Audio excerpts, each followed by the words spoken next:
Kansas State visiting Baylor. Currently, K-State 6.5 point underdogs in an 11 a.m. start. Total is 61.5 in Waco, Texas. Yeah, I mean, this is you saw Kansas State get off the mat last week.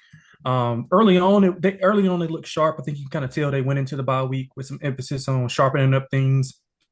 And one thing I saw particularly was something that helped their offense in the past, which was run Avery Johnson. So they ran him a bunch more. They don't really have a serviceable backup, which is why I think they were kind of limited in wanting to run him as much as they should, because that opens up so much more in their offense, especially off the play action.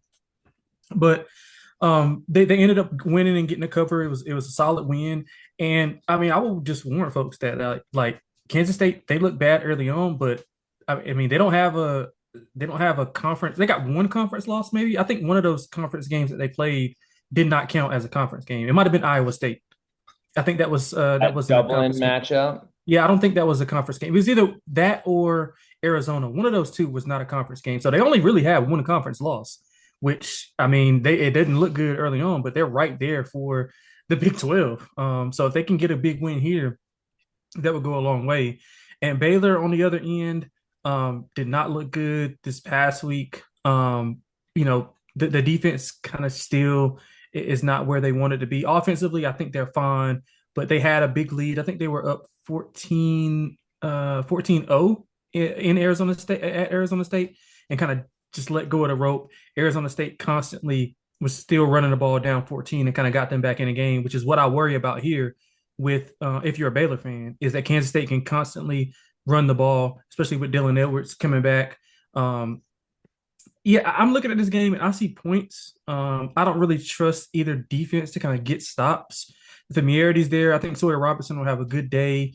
The offense for Kansas State, I want to say we'll get more of what we saw last week versus the prior 2 weeks. So I'm looking over. I don't have anything strong in this specific game, but I will look over if anything, and probably a lean towards the dog. Thinking Kansas State maybe has found a little bit of something in that bye week they can carry over here. So I'm a little curious where you are with K-State. I mean, a lot of eyeballs on them as they essentially opened up the entire college football season. And I don't know that that's always great for a team. It seems to change things around to me a little bit.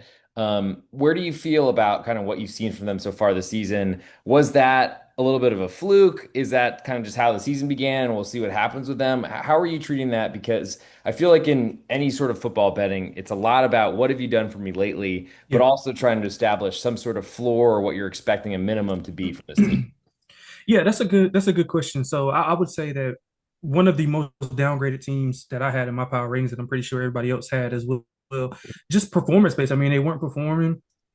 And this weekend was the only weekend that they performed at a somewhat moderate level. Still not at the level as they were preseason. Because if you go back, I mean, they were preseason favorites. I mean, granted, they were tied for preseason favorites, but they were the short shot to win the league. And I mean, now they're not still at that level or even close, but I think they can string together some things if they can get healthy on the defensive end, keep Avery Johnson afloat, and kind of get things going in the run game, which was set up for the play action pass. So overall, I'm probably right in the middle of where I had them from start to now.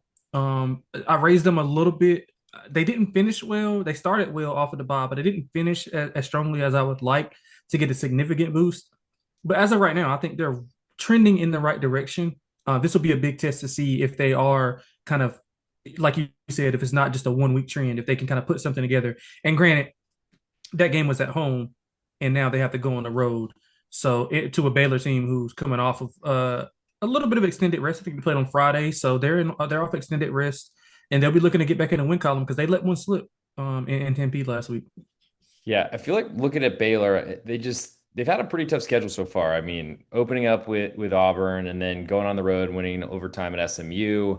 I guess you can throw Sanford in there maybe as a breather type of game. But I feel like schedule's been pretty tough. They've been competitive so far. I'm very curious to see what they're going to do this weekend. And I don't know necessarily how McLean Stadium looks on a at 11 a.m. kickoff. I feel like Texas games were never really strong then, but it's kind of hard to compare school versus school and all those sort of things to know exactly where everyone's going to be.